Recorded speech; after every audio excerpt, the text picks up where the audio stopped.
کہ اس کا بھائی شہید ہو گیا ہے. اب اس نے اپنے ہاتھ میں کفن لیا, کفن لے کے میدان بدر میں جا رہی ہے اپنے بھائی کو کفن پہنانے کے لیے. دل کے اندر جذبات ہیں, غم ہے, محبت ہے. جب وہ میدان بدر کے قریب پہنچی, اس خاتون کا, اس صحابیہ کا بیٹا بھاگتا ہوا آیا اور آ کر کہا, اماں جان آپ آگے نہیں جا سکتے, آپ آگے نہیں جا سکتے. اماں جان غصے میں آئی. بھائی کی محبت تھی, بھائی کا پیار تھا کہ مجھے اپنے بھائی سے کون ہے روکنے والا. اپنے دونوں ہاتھ ایسے اپنے بیٹے کے سینے میں مارے زور سے, بیٹا وہیں گر گیا. اچانک جو ایسے زور سے مارے اپنے بیٹے کے سینے پہ, بیٹا وہیں گر گیا اور ماں آگے چلی گئی, روانہ ہو گئی. بیٹے نے پیچھے اٹھ کر پھر کہا, اماں جان یہ بات میں اپنی طرف سے نہیں کہہ رہا, اللہ کے رسول صلی اللہ علیہ وسلم نے کہا ہے کہ یہ ایک ماں آ رہی ہے کفن لے کر, میرے نبی کا فرمان ہے کہ اس کو روک دیا جائے, آگے نہ آنے دیا جائے. وہ سارے کے سارے جذبات, وہ سارا کا سارا پیار, وہ ساری کی ساری محبت وہیں ختم ہو گئی حضور کا فرمان سن کر. اماں نے اپنا ایک قدم بھی آگے نہیں اٹھایا اور اماں وہیں کھڑی ہو گئی اور کہا, اب میرے نبی حضرت محمد صلی اللہ علیہ وسلم کا حکم آ گیا ہے, آپ کا فرمان آ گیا ہے, اب اس ماں کا قدم نہیں اٹھ سکتا. اللہ اکبر. وہیں اپنے بیٹے سے کہا, یہ لو کفن اور اس کو لے جاؤ, میرے بھائی کو پہنا دینا, اور وہیں سے واپس چلے گئے.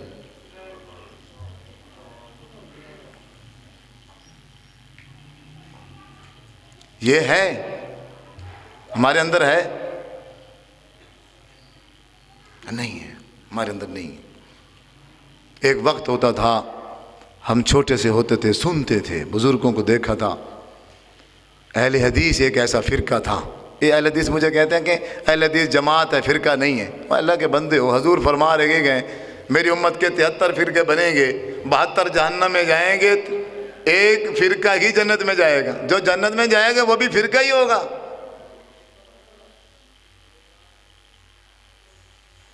اس وقت ہم سنتے تھے, شاید ہم نے دیکھا بھی تھا, جو بزرگ تھے, جو ساتھی تھے جماعت اہل حدیث کے, وہ سنت کے ایسے پابند, اللہ اکبر, اپنی رشتہ داریوں کی, اپنی ہر قسم کی قربانی دینے کے لیے تیار ہو جاتے تھے, پر سنت رسول سے پیچھے نہیں ہٹتے تھے.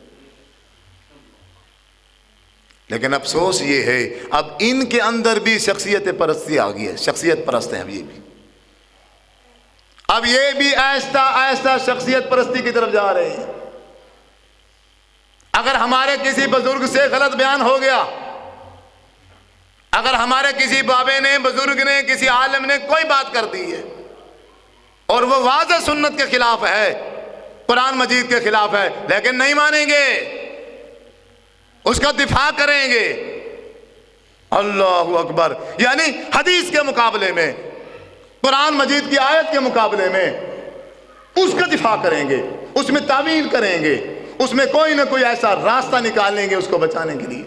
یہ تو دیوبندی کرتے ہیں, یہ تو اہل سنت والے کرتے ہیں, یہ ان کا منہج ہے.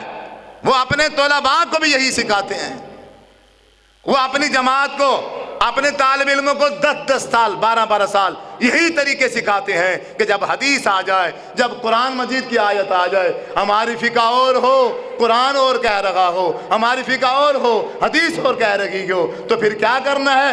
فقہ کو بچانے کے لیے حدیث کا رد کیسے کرنا ہے, اس قرآن مجید کی آیت کا رد کیسے کرنا ہے. مثال کے طور پہ